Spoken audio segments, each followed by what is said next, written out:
citoyen qui dit les choses, qui fait son devoir.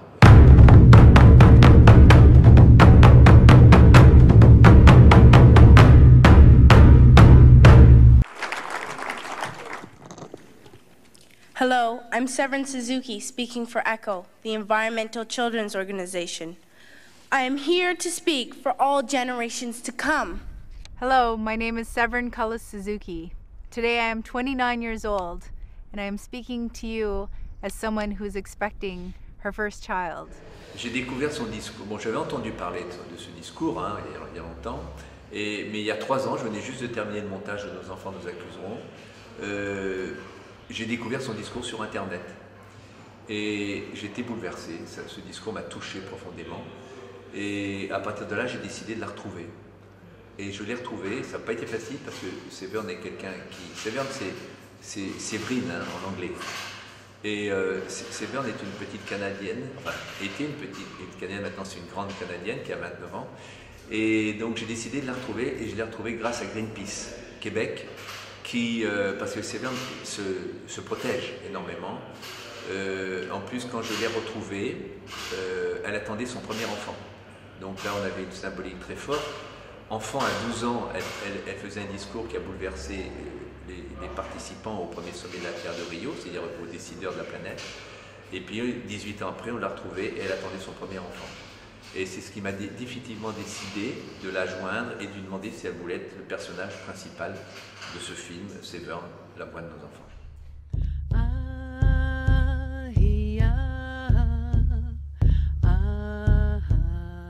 Losing the future is not like losing an election or a few points on the stock market.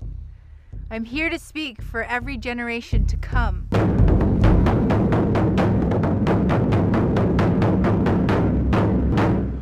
Ce film, en réalité, suit de façon assez scrupuleuse, si on peut dire, le discours que Séverne a prononcé à Rio.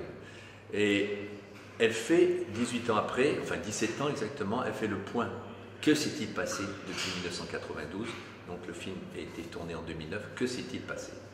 Eh bien, il ne s'est pas passé grand-chose, si on fait le constat. Mais ça aurait pu être pire. Ça aurait pu être pire. Et aujourd'hui, dans ce film, Séverne fait un état des lieux. Donc ce film a et on peut le considérer qu'il y a 2 parties. La partie, c'est l'état des lieux. Et la deuxième partie, c'est qu'est-ce qu'on peut faire?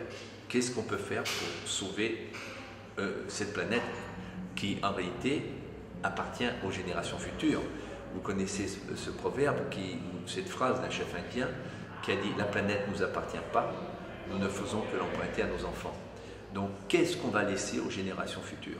Moi, quand j'étais petit, mon maître d'école me disait « Quand tu empruntes quelque chose, tu le rends dans l'état dans lequel tu l'as emprunté ».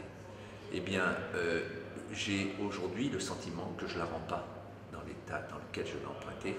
Et je pense que notre devoir à nous, d'adultes responsables, de citoyens responsables, c'est de tout faire pour essayer de rendre cette planète dans un état à peu près vivable pour les générations futures, c'est-à-dire pour nos enfants, nos petits-enfants et arrière-petits.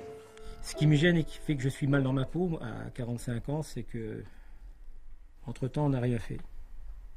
La planète, elle a continué à se dégrader à cause de plein d'égoïsme de nous tous.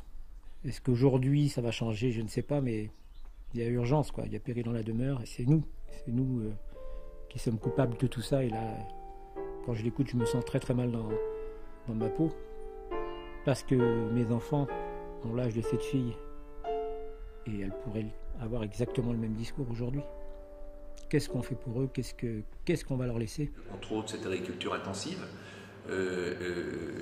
qu'on appelle conventionnelle, mais qu'on devrait appeler chimique, qui se fait avec des produits chimiques de synthèse, issus de la pétrochimie, qui est un lobby colossal qui dirige notre planète. Donc notre agriculture aussi est faite avec ces produits chimiques de synthèse, engrais chimiques, pesticides, et on n'a pas besoin de ça. En réalité, ça sert à quoi? Moi, c'est ce que je dis aux agriculteurs. En réalité, avant, vous étiez des paysans. Au sortir de la Deuxième Guerre mondiale, après on dit non, vous n'êtes plus des paysans. On leur a dit vous êtes des exploitants. Et aujourd'hui, j'ai dit, vous n'êtes plus des exploitants, vous êtes des exploités.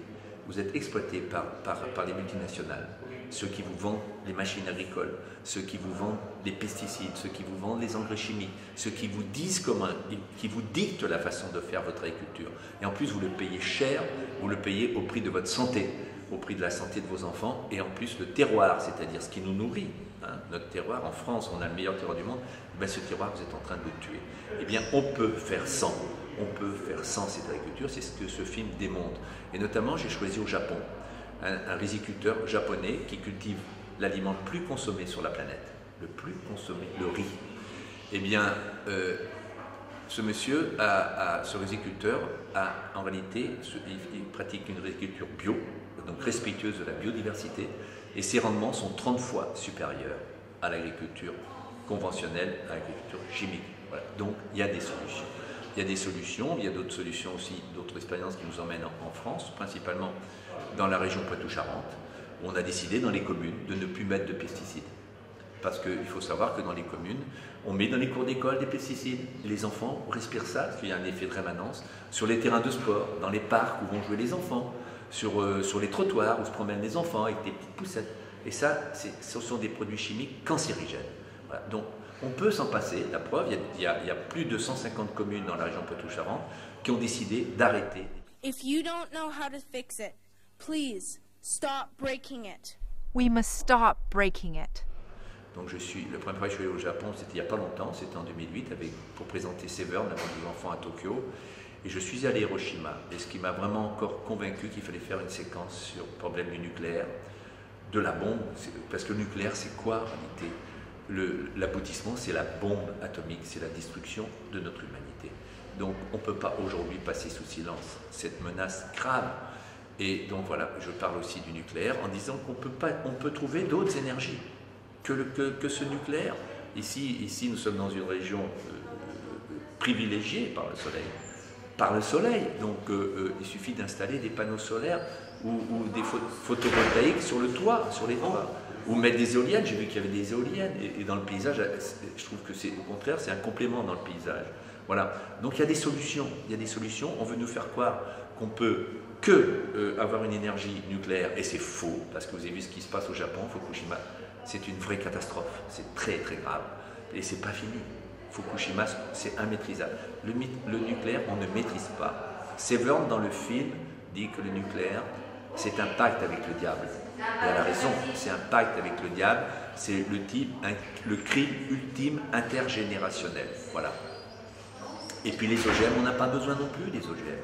On sait cultiver sans ces OGM. Et les OGM, c'est la même chose, on ne maîtrise pas les OGM. On ne les maîtrise pas, comme le nucléaire. Et en plus, le nucléaire, les OGM, c'est la confiscation du vivant. Ça a été fait essentiellement pour le paysan qui, depuis 12 000 ans que l'agriculture existe, tous les ans recèle ses semences. Or, avec les OGM, il devra tous les ans acheter ces semences à des multinationales. Donc ça, il faut le refuser. Pour moi, la note d'espoir, c'est qu'il faut donner la parole aux enfants. Il faut donner la parole aux enfants. Et mon premier film s'appelait « Nos enfants nous accuseront ». J'ai filmé les enfants de Barjac. Et ces gamins ont montré qu'ils avaient un rôle aussi à jouer, même auprès des parents. Ils étaient capables de convaincre leurs parents qu'il fallait changer leur alimentation. Et puis Severn est une enfant qui a poussé un cri d'espoir. Et aujourd'hui, elle met au monde un enfant. Et cet enfant, si elle le met au monde, c'est qu'elle a sans doute un espoir, malgré les cris d'alerte qu'elle a lancés et qu'elle lance toujours aujourd'hui. Mais surtout, agissons. Et Severn termine le film en disant, maintenant qu'à vos paroles, parce que je pense que les gens ont pris conscience, une grande partie des gens ont pris conscience, les habitants de la planète. Mais Severn dit, maintenant qu'à vos paroles succèdent les actes. Qu'à vos paroles succèdent les actes. Some people talking about, oh, we must save Mother Nature, or we must save the earth.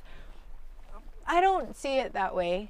I understand what they're saying, but the earth's going to survive. And isn't that what everybody wants? Just to lead a happy, healthy life? That's what we're talking about. We're talking about quality of life, we're talking about health, and ultimately we're talking about our kids. So I see it as a much more self-centered conversation, and we're simply talking about talking about how to save ourselves.